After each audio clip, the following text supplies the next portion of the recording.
उस्ताद जी हाँ ना पे महसूस थे।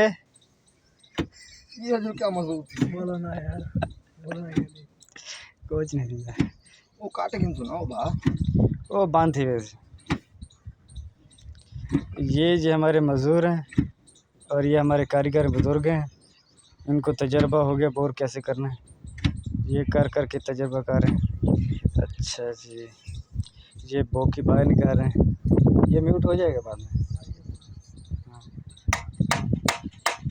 ऐसे मट्टी बाहर निकालते हैं, जब तक ठक ठक ना करे मट्टी बाहर नहीं आती।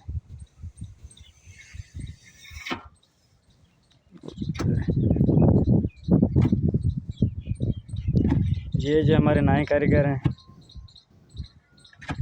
ये अभी काम सीख रहे हैं।